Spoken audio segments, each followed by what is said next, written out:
Welcome back to GTD. I feel like it's going to be a great episode. We have a lot of great stuff to talk about, a lot of controversial stuff to talk about this week. But let's start right off with the big weekend of college football. Yes. A lot to talk about and break down in conferences across the country. But we'll start on Friday night, the big Friday night game. Friday night games have been incredible this year. They have, yeah. This is by far the best, in my opinion, because it features my Mormons. I know that's not a W, but you can imagine it, or a Y, but you can imagine it is. That's my BYU flag. They beat OK State after what looked like was going to be their first loss in the conference, but it wasn't. They're still undefeated, and they took down OK State on Friday. What do you have? What I have is a lot of fun watching this BYU team. They're a very entertaining team. The BYU, as he has called himself, Red Slaff, a quarterback for them, is super entertaining. This team seems to deliver highlight reel plays every week, and I'll tell you what, they sure are a lot more legitimate than Iowa State is in the Big 12 right now, but I'll talk about Iowa State a little bit later. And then as far as Oklahoma State goes, 0-4 in the Big 12 after being picked by a lot of people, not just Keegan. A lot of people picked them to win the Big 12 this season. And picked Ollie Gordon to have a monstrous year. Yeah, and Ollie Gordon's been averaging right around that 3 yards per carry mark all year. Alan Bowman's being himself, which is bad, and they continue to struggle. And BYU just keeps winning. They're now 7-0. Yeah, I mean, I was like, wow. Alan Bowman hadn't thrown a pick yet this game, and I was like, if he can just hold on to the football and not turn it over, OK State is going to win this game. And then he throws the pick. BYU gets some momentum, but then OK State gets the momentum back at the end, and with seconds left on the play clock, BYU drives down the field, busted play. I mean, you can't give up a busted play in that situation in any game. Busted play late in the fourth quarter, the ball ends up in the end zone for BYU. And the rest is history. Well, you know what I did hear is that either way, the victory wouldn't have counted because Alan Bowman didn't meet his playing weight afterwards and was disqualified. Yeah, 17 pounds he lost during the game. Yeah, crazy how that happened. Was running for his life in the pocket. Lost a whole 17 pounds. For our non-NASCAR fans, you have no idea what we're talking about. Yes. But for the ones who do, you'll appreciate that joke. But moving on to one of the biggest game. The biggest game of the week. I think so. The biggest game of the week. Texas and Georgia. We both picked Texas. I mean, we were both very wrong. Yeah, a lot of people picked Texas. Georgia coming out of nowhere. Their defense was unbelievable flying around in this game. Quinn Ewers just looked completely unable to handle this defense for a majority of the game. They did have the spurt in the third quarter where they played pretty well, but outside of that, this looked like the Georgia defense we've got used to seeing over the last 4 or 5 seasons. Kirby Smart, never make Kirby Smart an underdog. He will make you pay. That's what he did to Texas. We need to stop picking against Georgia when they're looked at as this underdog because they make you pay every single time. And Carson Beck didn't need to do much in this one. Threw 3 picks, no touchdowns, less than 200 yards. Georgia defense said, I got you, and played out of their minds. I think it was you earlier in the year who said that this defense, with all the off-field things and all the transfer portal guys, really hasn't had a chance to quite gel. They've gelled now. I mean, 100%. They have gelled, and you can see what they do when they gel. And Kirby Smart has made the midseason adjustments, and it's paying off. I mean, this is one of the most dominant defensive performances I've seen against the number 1 team in the country, maybe ever in my lifetime. Well, I mean, the Alabama versus Notre Dame national title game was right. Right, that's a Notre Dame number 1. This is like Texas, top of the SEC, been dominant all year. You can argue their schedule hasn't been great, but they've still looked like a dominant team. Even when Quinn Ewers was out and they had their backup quarterback in. Now their backup quarterback is Manning, so take that as you will. But still, I mean, there was a point in the third quarter where they had maybe 17 total yards of offense. Yeah, it was bad. And yeah. The other thing for Georgia too is there's kind of been that question all year. When's Trevor Etienne really going to get it going? When are you going to see the guy you saw at Florida? And last Saturday. Yeah, it was this week. Yeah. 87 yards, 3 touchdowns, averaging almost 5 per carry. This is what you'd really want to see from him, was an absolute spark plug. And Georgia seemed to really put it all together except for the passing game, and they really did end up needing that. Carson Beck has kind of just in big games, you saw it against Alabama and even Texas, even with the win at Texas, kind of crumble under pressure, it seems like a little bit. Well, he's been a bit turnover happy all year, and the accuracy's been slightly off too. It's been odd. I don't know what's going on with him, but last year, this is one of the most accurate quarterbacks in college football, and this year you're seeing him just miss throws that you would normally expect him to make all day, every day, and I would expect that to be worked out because that player's still in there and Georgia keeps winning. So I wouldn't be too worried about Beck, but at some point he does need to cut down on the turnovers because it will bite Georgia. And don't they play Vandy coming up this year? Maybe not. I know Texas plays Vandy. I don't know. I don't know if Georgia plays Vandy, but they may need to got abolished. I'm not sure. They may need to tighten it up before Georgia they see. does not play Vandy. Oh, lucky Bulldogs. Lucky Bulldogs. Speaking of teams Vandy's beaten, Alabama drops their second loss of the season to Tennessee, who a week ago almost lost to Florida and looked like they forgot how to play football. Florida's not as bad as – Florida's still bad, but Florida's not as bad as you're saying. Right, but just but Tennessee played as bad as I'm saying a week ago. Oh, yes, definitely agree with that. So to come back a week later and play up and beat Alabama, who's one of their top rivals in Neyland, I mean, incredible performance from Tennessee.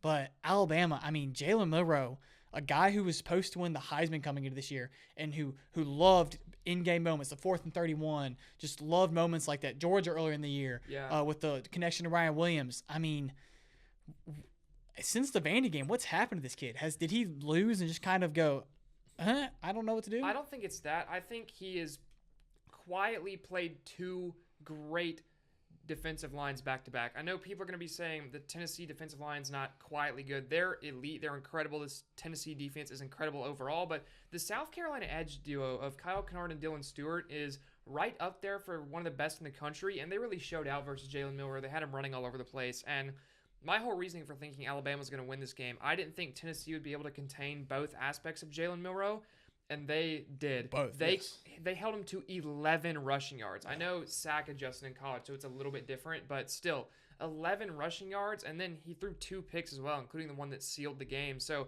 Tennessee really had a plan for Milroe. They executed it well. This home crowd in Neyland is starting to get really rowdy the last few years. Josh Heupel definitely has this program moving in the right direction.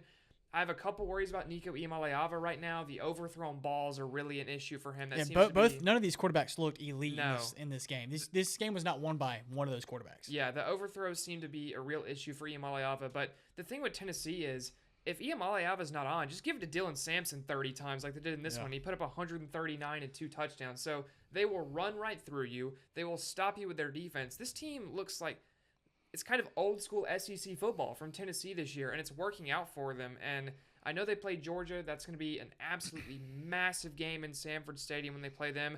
I'm not quite sure they're ready for that, but I think this defense can hang with pretty much anyone in the country right now. Well, at the beginning of this game, I was watching it going, well, is their game plan? It seems like they didn't have a game plan, but it seems like the game plan they did have was just how quickly can we get the ball from Jalen Milroe to Ryan Williams every single play. Yeah. It seemed like he was forcing the ball to Ryan Williams and just kept trying to force it to him, and it didn't work. And they kind of strayed from that a little bit, but then they just didn't really have an identity. And I think that's what Kalen DeBoer really has struggled with this year. Now, granted, first-year coach, brand new conference, brand new team, not his team. Highest expectations of any job right, in college football. But he doesn't have his guys behind him, really. These are Nick Saban's players. So give him some time to find an identity at Alabama. Nick Saban's players are so bad. Right, but Kalen DeBoer plays a different style of football than Nick Saban did. So Kalen DeBoer really needs to find an identity in order for this Alabama team to start gaining ground. He's brought in a ton of his guys on the offensive side of the ball. Gurmy Bernard, Parker Brailsford, all those Washington transfers you bring in, and some of those guys need to step up, especially Gurmy Bernard. He's been solid this year, but you need that big number 2 across from Ryan Williams, and you really don't have that right now. No. But I do want to go back to the Texas-Georgia game for a second because we need to talk about the defensive pass interference, offensive pass interference. The fans changing the ref's mind. Yes. What are your thoughts? Okay, my thoughts are, 1, the initial call was wrong. It was definitely not DPI, should have been an interception. Second thought, you cannot allow fans throwing trash on the field to change the call, no matter how wrong the call is. You cannot just decide the rules don't matter anymore and say, that's our bad, and change your mind. Because the precedent you set with that, you're going to have so many more fan bases thinking they can just throw trash on the field. Let me put in my 2 cents right here. So the precedent you have set is water bottles, fine, perfectly fine. Throw as many water bottles on the field as you want. Mustard bottles, there's a fine line between a water bottle and a mustard bottle, all right? Mustard bottles are not okay. Off limits, off the table. Water bottles, fine. Glass, mustard, tiny little golf balls you hit with drivers, Not allowed. As long as your water bottles, SEC fans out, SEC schools out there, keep it water bottles. If it's not water bottles, you have an issue. If it's water bottles, you just overturned your call, my friends. Exactly. Yeah. So not a good precedent at all. But I guarantee the SEC will have some statement come out later this week about blah blah blah blah blah blah blah blah blah. We're sorry, blah blah blah blah. Don't throw trash on the field. They already did. They are very upset at Texas from what I've seen, and I've also seen things about Texas penalizing some of the students that did get caught throwing water bottles out there. Good. But staying in the SEC for one more game from this past week, LSU Arkansas. My trap game of the week. Yes, this is an LSU team that neither of us are really sure about coming into this game, and this is the best and most complete performance I've seen from the LSU defense all year. I think some of what we said last week got a little bit misconstrued, if you saw, based on this LSU team, and this LSU offense, I think we would both agree, has been good all season. I think they have progressed better than any team in the country all season. I will say that. I would say this offense has been good all season. You look at them versus the USC game. The offense played well there. The main issue for me has been the defense all year. The defense has struggled and struggled and struggled. During the Ole Miss game, I still don't think the defense played overly well. I think Ole Miss was shooting themselves in the foot a lot. This game, this was a good LSU defense. The LSU defense showed up, really shut down the Arkansas offense. They held them to 38 rushing yards. I'll give it to Brian Kelly, a coach who I thought may not be here by this time of the year.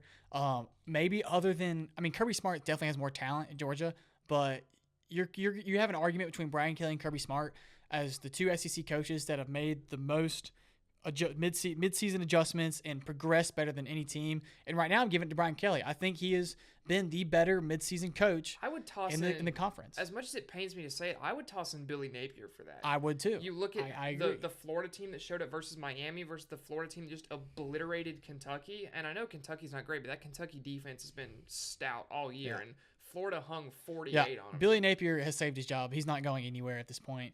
I don't know how y'all feel about that, but he's there. I feel eh. But who knows? Maybe this is a spark of a great Billy Napier career at Florida. But moving away from the SEC, the top, according to analysts, the top team in the Big 12 right now is Iowa State. This is the biggest fraud in the country, Iowa State.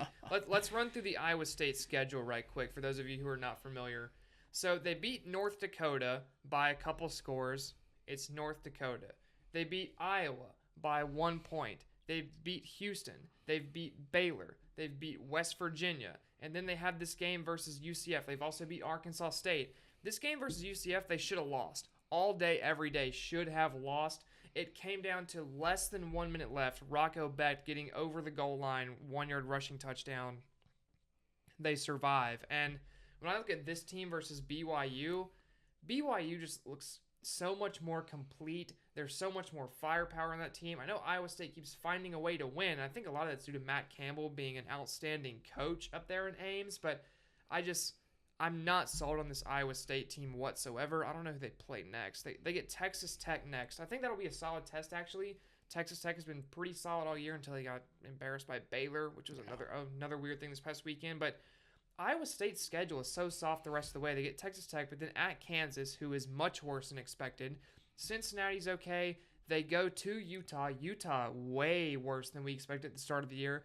And then they finish out with Kansas State and Farmageddon. So this is a team that I think does have a path to the playoff, but I think if they do make it there, they will get absolutely embarrassed. Yeah, I agree. I hope I think there's a good chance they still make the Big 12 championship game just because of the record so far. I think Kansas State's probably going to hand them a loss at the end of the season, but at that point it may be decided who's in the Big 12 championship.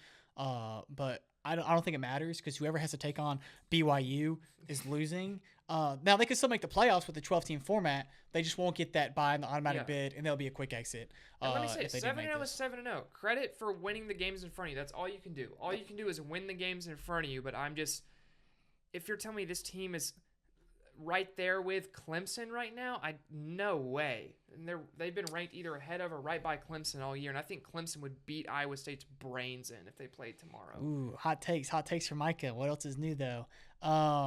Well, that's all we have for college football. Moving on to NFL football. Not as exciting of a weekend, just a few little storylines to hit. The Packers found a kicker. And they won a game because of it. They beat the Texans. Shout out Brandon McManus. The NFC North remains just a brutal division to exist in. The Bears are on bye this week, but the Vikings and Lions played each other. Lions moved to 5-1. Vikings no longer undefeated. They dropped to 5-1. Their first loss by a very good Lions team. You look at this division: Lions 5-1, Vikings 5-1, Packers 5-2. The Bears not too far behind. I believe they're 4-2 and getting better every week. And getting better. This NFC North is a gauntlet. Yeah. And how about this Lions team and Jared Goff? Here's a fun question: where would you rank Jared Goff among current NFL quarterbacks? Are you about to bring up stats and say this is where he sits stats-wise? I'm not about to bring up stats. Just purely eye test. I know his completion percentage has been through the roof the last 3 weeks, but just purely eye test, where do you put Jared Goff? Top 4. Wow, okay. At least top 5. I mean, I have him in the back half of my top 10. I'm not ready to say top 5 just yet. I think if he plays close to or at this level the rest of the season, I could maybe hear an argument for top 5, but just I think there's too much talent at the top end of the league for me to put Jared Goff there. I'm not thinking like talent-wise, like Patrick Mahomes and Josh Allen. I'm thinking guys who have just been the reason their team or elevated their team to another level and just been the reason that the teams are getting, maybe sneaking in an extra few win or two here and there. That's fair. So that's the way I look at it this year. I'm not looking at history or stats wise. I'm looking at this season. What quarterback has maybe taken his team and made them a little better and grabbed an extra win here or there? Yeah. Well, speaking of quarterbacks making their teams better, let's talk about Sunday Night Football. And the Pittsburgh Steelers scored 37 points, and it was off the back of Russell Wilson starting for that team because of those touch passes. Yes. Touch passes. I don't know if you were listening to Chris Collins or he said touch passes about 37,000 times. Although I thought it was one of the better games from Chris Collinsworth recently. I did too. He did a good job. I agree. I was thinking the same thing. I was like, wow, I'm enjoying listening to his insight this week. Yeah, and coming into this game, I will fully admit, I thought that there was no way you should abandon the quarterback that got you to 4-2 in Justin Fields. But Mike Tomlin is an NFL coach. I am not. Obviously, he knows better than me. And it's been one of the best NFL coaches. Russell Wilson. How about this game from Russell Wilson? This is one of the best games we've seen from him in a very long time. I know it's the joke, the touch passes, but he was making some really good throws in this game. George Pickens finally showing out as well, getting a chance to make those contested catches and coming down with a couple of them. And this Steelers defense continues to just be incredible. And here's my look on this. It's Russell Wilson's first game in almost a year. Yeah. His legs are going to come back to him. He's going to become a more mobile quarterback week in and week out. He's going to get better passing week in and week out. He's a little rusty, still played great. He's going to get better, and we may have the Russell Wilson from the Seahawks that Denver signed to be their guy. I don't think you quite get that guy. I don't think you quite get him, but you get way better than what Denver got. Yeah, you definitely get that for sure. Then, final bit of NFL news just came out a couple minutes before we started recording this. Jaden Daniels of the Washington Commanders is out week to week with a rib injury, which is a brutal blow for them. He was really the reason they were winning. They absolutely blew out the Panthers this week, moved to 5-2. We're really in great position in the NFC East, leading that division, and now you hope whoever their backup is can hold on for that. I want to say it's Sam Hartman. I know he's on the roster. I don't know if he's their primary backup. But one more thing I want to talk about. It's Marcus Mariota. My bad. Okay. It's Marcus Mariota. One more thing I want to point out in the NFL is, do you think Devontae Adams moves the Jets needle, or how do you feel about them acquiring? I don't know, man. That offense is so weird. It shows so many flashes of the talent that is on that offense and the potential of it, but at the end of the day, for whatever reason, it's just not clicking. Garrett Wilson did not have a good night last night. He didn't. He struggled, and I think that'll fix itself with time. Just you sit now at 2-5, and I would say in the AFC to make the playoffs, you're going to want to be about 10-7 probably. So you're needing to finish 8-2, and I just don't think the Jets have that in them. Yeah, I think Devontae Adams definitely gives them, because you saw it, Garrett Wilson has been pretty much double teamed every game this year. Well, now with Devontae Adams, you can't do that because your main priority is lock down Devontae Adams, make Garrett Wilson beat you, which is kind of what we saw the Steelers do, and he kind of fumbled. I mean, he had a few drop balls, deflected balls, turned into a pick. One of them did. Yeah. So, I mean, not a great night from Garrett Wilson, but I think give him some time for the wide receiver unit to gel with Aaron Rodgers. With the addition to Devontae Adams, it'll be a new defense. You'll see Lazard, like last night, start to have better games. So I think he moves the needle a little bit. I don't know about making the playoffs right now. I need to see a little bit more from this new receiving core. But I'm very excited to see what that turns into. And moving on to motorsports. Yes. Wow. This is, all right, a lot of interesting things happened in motorsports this weekend. Yes. We'll start with NASCAR.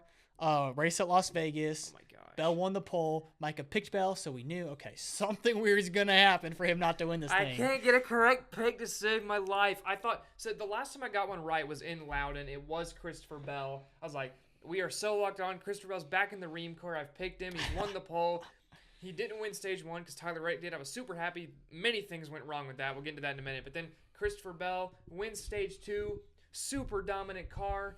Pits in stage 3. I'm like, okay, he'll catch up. And then Joey Logano did his saved at the pump thing once again.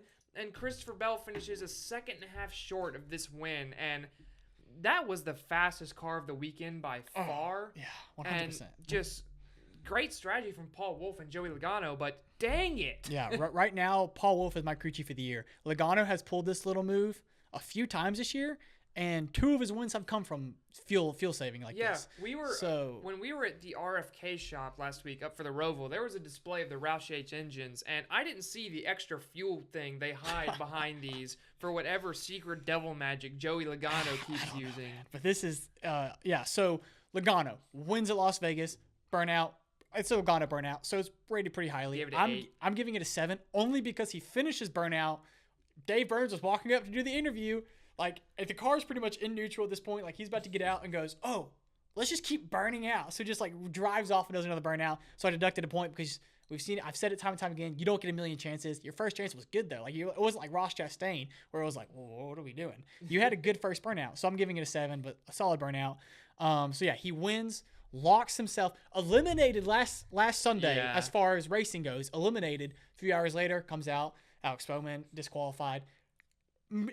Then therefore move it into the round of 8 and is now the first driver locked into the the championship 4. It's a bad look for NASCAR for sure. I think it's a bad look for this format. However, credit to Joey Logano. Yeah. Because that is a huge swing of emotions in that 1 week, that one day, even Sunday night they were talking about he went home. He's like, okay, where do we go from here? We were there. We were like 5 feet from Joey Logano just looking at his face and just, I'm out of the playoffs. I have nothing to race for anymore. I'm still going to try and race because we're in the driver or the manufacturer's thing or owner's points, blah, blah, blah. Finds himself back in it, comes to Vegas. This is a track that historically they've run pretty well at, and they really turned up with. He had a fast car. He had a fast car. There was one of those restarts where he was hauling butt. I mean, he took off. This is a very fast car, and like you said, Paul Wolfe, incredible strategy, and also for Logano to be able to chase down Suarez at the end, because I thought Suarez and Logano were both kind of stuck where they are, trying to save fuel. I was like, okay, this is their pace. If Bell gets him, he gets him. If he doesn't, it's crazy, but he doesn't. And Logano said, I'm just going to decide to not save fuel anymore, and ran off the last 9 laps, past Suarez, won the race. Had his teammate kind of bump drafting down the straights. It's like what we saw at Gateway earlier this year with Bell and Martin Truex Jr. And if you're Logano in that race, I mean, first off, even year Logano remains inevitable. I guess it's true, man. He's back there again every single even year since this format was introduced. He's now been in the championship 4 the most out of any driver since it's been a thing. Yes, I believe he was tied with Kevin Harvick, Kyle Busch, and Denny Hamlin. I think so. Were the others. And a thing that people bring up a lot is, what do you think is more impressive, this Joey Logano even year streak, or when Kyle Busch made 5 consecutive Final Fours in a row? Because those are his only 5 he's ever made, but he made them all 5 in a row. I think 5 in a row is more impressive. I would completely agree. Only because Joey Logano's off years, some of them have been off. 2019 was one of the worst years I've seen from. This year was kind of an off year. Last year. Last year was an off year for Joey Logano. The first half of this year for Joey Logano, after last year, people thought he was going to retire. Yeah. There were people talking about Joey Logano retiring. Then he wins the All-Star race, wins the absolute disaster that was Nashville, and now he's in the Final Four again. Yeah. And I know it's bad for the format that a guy that's 15th in overall points is sitting in the Final Four, but that's a NASCAR issue. That's a format issue. This is not Joey Logano's fault. I know Joey Logano is not an overly popular driver, but do not blame Joey Logano for capitalizing on an opportunity, is what I would say. And real quickly, I know this has been talked about ever since we left the Charlotte Roval. Do you think Joey Logano wins the championship just because stats will tell you the winner of the Las Vegas race, or the first round of 8 race, goes on to win the championship because they had that time to prepare, whatever you want to call it? Do you think Joey Logano's your champion, yes or no? From what I saw from Penske, at Phoenix in the spring, I do not think they will be good enough to win there. I agree. I still don't think he's your champion, even though he won the first round of 8 thing. Looking at the other playoff drivers, Oh my gosh. bad day for Bad playoff week drivers. for us. I feel like we've said bad day for playoff drivers at least the first race of every round. Especially for because it Kyle has been Larson. bad. Yeah. Kyle Larson, Luckily- the first race of these rounds. Luckily, he's got the points buffer. Drivers who did not have a points buffer. Elliott, minus 53. We'll talk about that wreck in a second. Blaney, minus 47. We'll also talk about that wreck, I guess, in a second. Reddick, minus 30. Same wreck still. We'll talk about that in a second. Hamlin, minus 27. Hamlin was bad. Just kind of missed, which has kind of been his thing in the They playoffs. didn't kind of miss. They were way off. Yeah, which is not a good look for Hamlin. I don't know what was up with that car, but let's talk about the wreck. Yes, So, early stage 2, but about what, 4 laps into stage 2? 4 laps into stage 2. Yeah. We get off the restart. Tyler Reddick is pit after winning stage 1, so he's back in the field a little bit, has 4 tires, fresh tires, and into turn 3 and 4, he is ripping the high line like Tyler Reddick does, and he sees a gap outside of Chase Elliott and Martin Truex Jr., and the camera angle, you see Reddick go there, and then you see Chase Elliott spin, and I went, oh no, and then the camera cuts, and you see Tyler Reddick flipping through the infield in Las Vegas, which I didn't even know was possible until today. Look, man. First next-gen flip for Toyota, by the way, fun fact. But Tyler Reddick ends up flipping, then drives the thing back to pit road, like put 4 tires on it. Put some, we're good. And But they're then- like, no, you can't drive that. But then DVP strikes again. They're not allowed to replace the part that broke, and so he's out of the race. Which is kind of fair. Which your car flips and the whole kind of Yeah, but chassis when, bent when in. you look at the other guys that went out, that's 3 more points, and who knows what 3 more points is later in the year. Yeah. But as far as this wreck, I think a lot of people are giving Tyler Reddick flack for trying to make that move on the outside, and I think that is the stupidest thing ever. This is a NASCAR playoff restart, especially next gen. Every position you can get on a restart is crucial in these next gen cars, and there was a hole there. And I think Jeff Burton said it on the broadcast. You have to have faith in 2 drivers as experienced as Martin Truex and Chase Elliott that there will be space there. And I think Chase Elliott did nothing wrong. However, Martin Truex got loose and caused all of the caused Martin both Truex him get and loose. Elliott to slide up the Yeah, track goes up the track. and just forced it into the wall. Cataclysm ensues from there on. So I wouldn't say this is Martin Truex's fault. I would say it's still a racing incident, as we love to say in the F1 fandom all the time. It's kind of just one of those things that happens. But if you are going to say which car caused this wreck to happen, I think it's Truex getting loose on the bottom. I don't fault Tyler Reddick for the move he made. My argument is Tyler Reddick, you saw it really at the Roval. He is a very aggressive driver. That's just kind of his thing. He's high aggressive, high risk, high reward. He's kind of like a quarterback who constantly pushes the ball down the field. Interceptions are going to be part of his game, but he has wins and he gets the yardage and touchdowns that you need. Reddick is like that. Interceptions are going to be part of his game. Mistakes and wrecks like this or at the Roval that almost cost him his day. But that's part of his driving style. I do think, maybe not right now because he's minus 30 in the round of 8 to get in the championship 4. But I think next year you need to see. I think he needs to kind of rein it in a little bit and say, hey, maybe I don't need to make this giant aggressive move this early in the race and wait. At the same time, you look at those giant aggressive moves, and sometimes they end up like this, and sometimes they win in races. Right. Well, that's You've what seen I'm them saying. win- High risk, high reward. So I just don't think you can say, hey, we need you to back off this. That'd be like telling Chase Elliott, hey, we need you to be less consistent. You're taking away like what makes the driver great. And also, if you're saying don't send it 3 wide around the outside when there's a gap, you might as well tell him to stop going racing, because I'm saying still make these moves. Just like I'm kind of still thinking about the Roval, not this. This one I'm very okay with. The Roval The was Roval, terrible. but that's what I'm saying. You've that's seen the him make difference- mistakes like this That's the difference under between- pressure. That's the difference between aggression and desperation. The Roval was desperation. He thought he was so Okay. far back he Yeah. needed that. I can get down with He tries that. to send that. Las Vegas is aggression. There's a big difference between those two, and I think he knows where that line is. Sometimes he steps that line, and anytime he steps that line, he's very good about acknowledging it. But I think Vegas was aggression, Roval was desperation. There's a big difference between the two. I agree. But the next race, Miami, another race Reddick's good at. Who is your pick? Well, you mentioned another race Reddick's good at. This is Tyler Reddick's best track on the calendar. He is now effectively in a must-win. I know 30 points is technically not a must-win, but with Reddick With not with Martinsville coming up. Yeah, Reddick is not great at Martinsville. Yeah. I will say that's one of his weaknesses. And with Homestead being a track he's so good at, I think they're going to bring their absolute best here. And I think he pulls it off. This is a track that if you can rip the highline well, you're great at. So I would expect to see Christopher Bell, Tyler Reddick, Kyle Larson all run well here, but I think Reddick does get it done. I have a driver. You mentioned Christopher Bell. This is the second week in a row I've taken a kind of a revenge game. I took Bowman at at Las Vegas just from getting eliminated, and Christopher Bell after. You pointed at the bumper like people can see it. I noticed that as well. The bumper's still over there. Yeah, so I have Christopher Bell winning this. Kind of a revenge match, if you want to call it that. He's very devastated after the race, and probably still is devastated today. But he's great at this track. I think as long as JGR brings a winning package, which they did at Las Vegas, I think he's got no problem and he wins this race. But now we can move on to another super controversial, probably more controversial. Yeah. The F1 race. F1 was in Austin. Woo, racing in America. Oh my gosh. So yeah, the second American Grand Prix of the year of 3.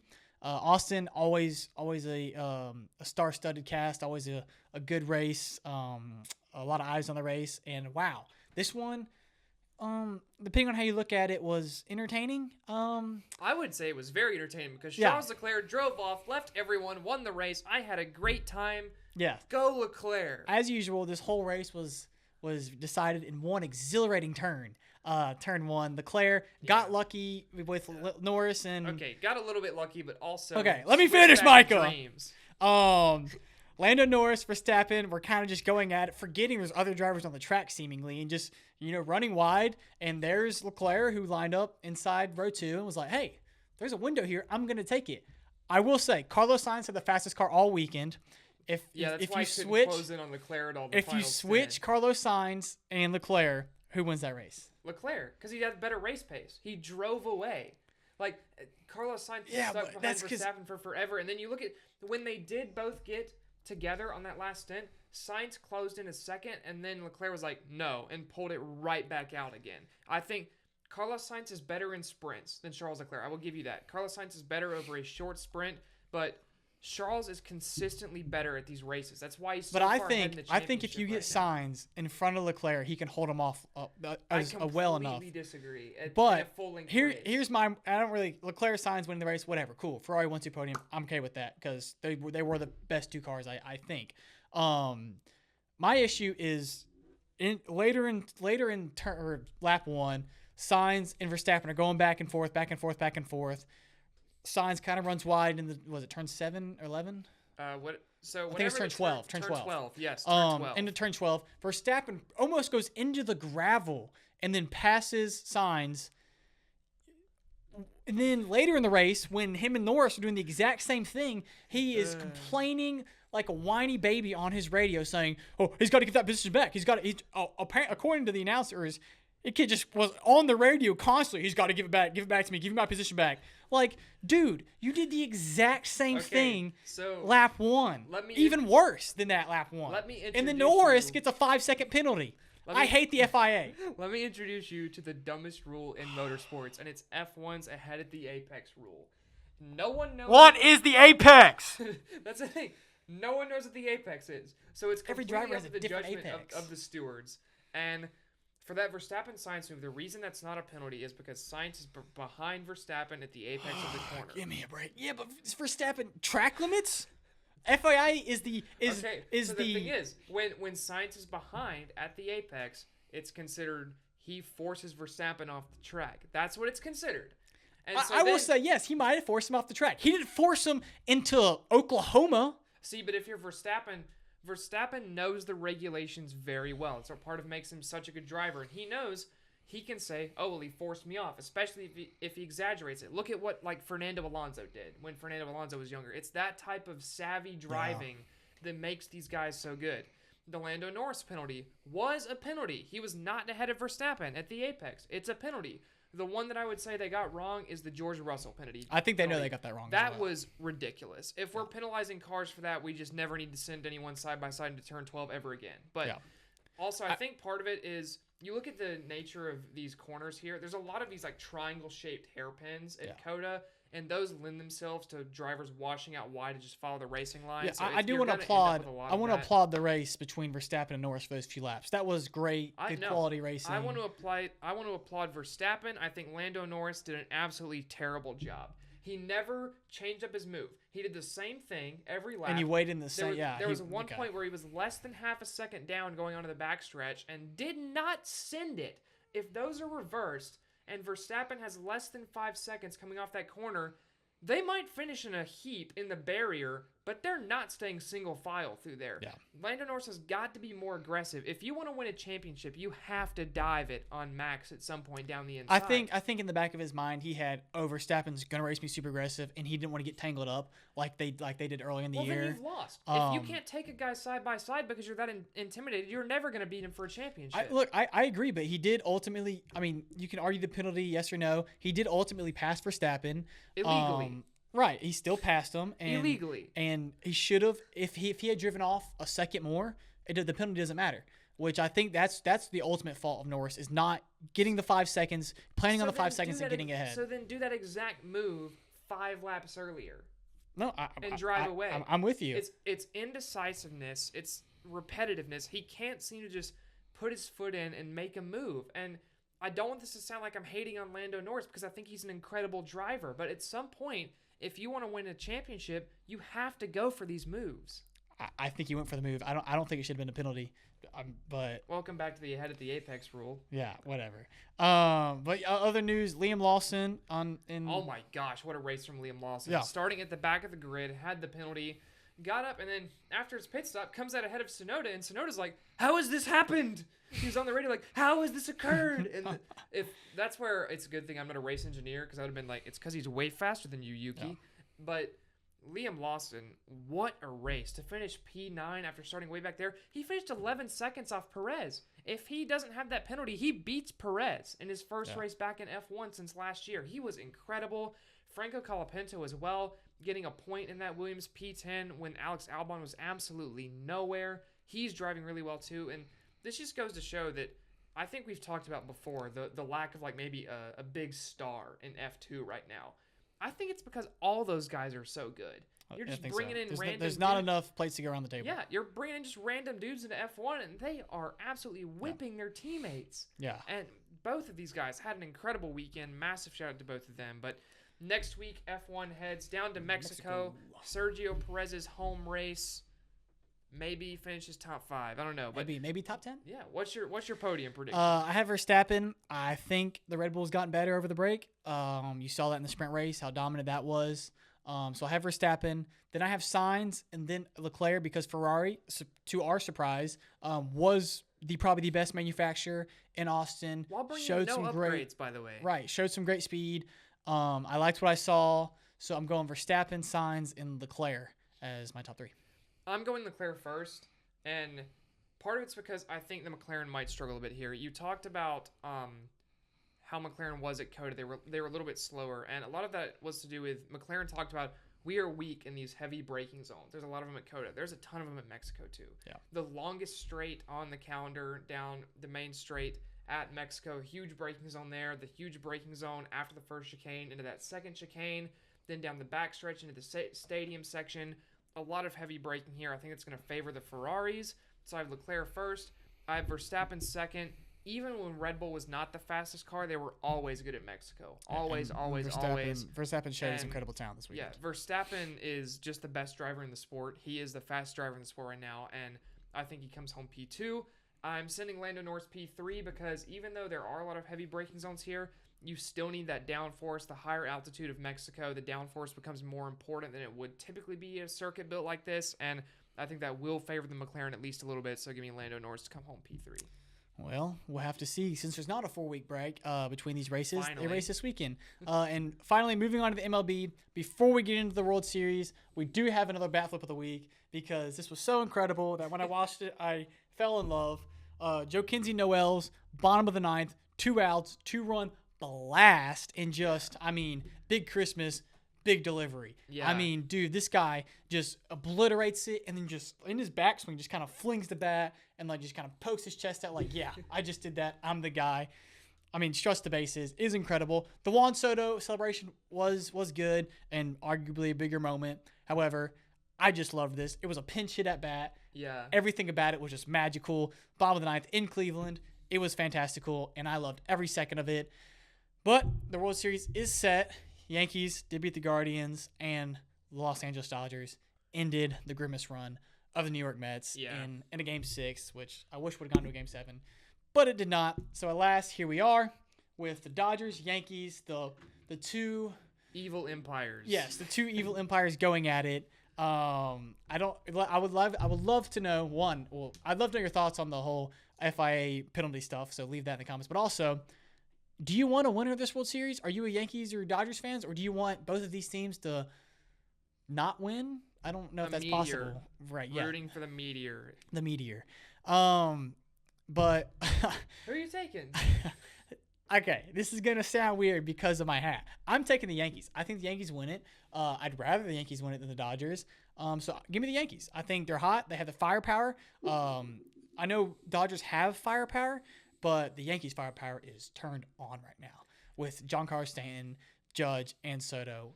Give me the Yankees. Yeah, I'm taking the Yankees as well, and their pitching I think has been really underrated in the postseason as well. They've been very solid. You mentioned the lineup. The lineup is incredible, and I think they really are going to be able to tee off on this Dodgers pitching staff. I think they're going to be great. I know the Dodgers have pitched well as well, but they've shown spots of vulnerability. I think the Yankees take big advantage of that, and it's been a long time for New York. I think they bring a title back this year. And how about Dreamweaver out there for the Yankees? Reds legend Luke Weaver now in the closer role. I have loved that storyline. I'm rooting for the Yankees purely because of him. I loved him when he was on the Reds. He was a great clubhouse guy, fun guy to listen to. And so I'm hoping Luke Weaver gets his World Series in the closer role for the Yankees. It would be very cool. Should be a fun one, fall classic. Yankees, Dodgers, two perennial teams in the sport. I'm going Yankees in 6, Yankees in 7. Ooh, I love a 7-game World Series. I think these two teams are so evenly matched. I agree. But yeah, very exciting stuff coming up after a very exciting weekend. We'll see y'all next week or later in this week for our college football picks episode.